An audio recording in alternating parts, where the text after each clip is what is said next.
Okay, so I'm going to be going over 3 things from the lecture and 2 things from the presentation. So, so I'm gonna start with the 3 things from the lecture and kind of tie that into the presentation because this week my group and we presented.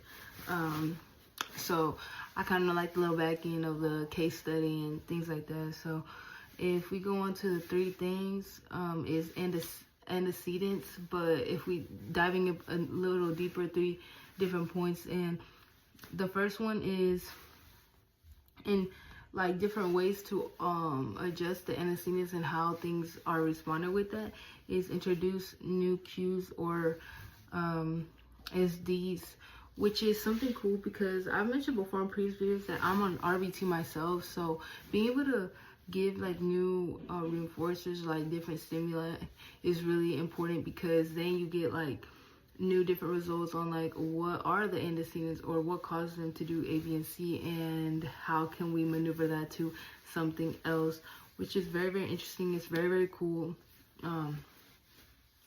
It's cool how that can that can work, because that introducing new cues also ties into another thing that the professor mentioned in the lecture, which was modifying existing SDs, which is also really nice because you can kind of implement and kind of go around with what you already got, because sometimes all you need to is adjust a little bit of the things that you have now to see like, okay, what does this cause? What type of behaviors is this reinforced, and what type of consequences are handled with that as well, which is cool. It's kind of like a tying in together, like all these different forms of maneuvering antecedents are very interesting because they really do have different results, even though they sound the same, but they're different, which is cool. And also the third one is manipulate motivating operations or response effort, and he did like a video game example with this. So how you manipulate the different motivating operations is, for example, if an individual really likes playing video games and they haven't played a specific game in a long time, then that game will become reinforcing. But if they have been playing that game is probably not as reinforcing because they've already got a gist of it. It's kind of like that example that he's also made in the past chapters with food. If an individual has already eaten food, then their reinforcer is not going to be food because they've already eaten it. It's gonna just be either something else, but specifically not food because they're full. So food is not gonna get them what they want because they already have that, you know. And I know a lot of individuals, it's really, I just want to tie this like little part in, is a lot of them use that as escaping. It's like, I'm hungry, I'm hungry, I'm hungry. But in reality, it's like, you don't want to do work. So it's really interesting how a lot of these individuals associate all those things to like different things, how they can maneuver through them, which is very interesting. But that was my third one. So we said introduce new cues and SDs, modifying existing SDs, and also manipulate motivating operation or response effort. And just like that video game example and the food example.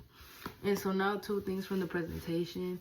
So we had a presentation, and it was basically an individual who was diagnosed with autism, but also they have preservations and motor tics, so vocalizing things and just, having tics. Oh, sorry. And having the tics. So a cool thing that I really liked from our presentation specifically is the timer and how that was used. Somebody in class asked a really cool question, which was if the vibrating timer had, did that make a difference? And it didn't say on the case study, but we specifically believe it's because of the tics and just holding something that vibrates and like moves, and when the timer goes off, it kind of, I think, reinforces and redirects the whole body to be like, hey, this is what we're focusing on now, which is very cool. It's like the most miniature things can make such a big difference. And also the second thing is how parents reinforce behaviors without even being aware.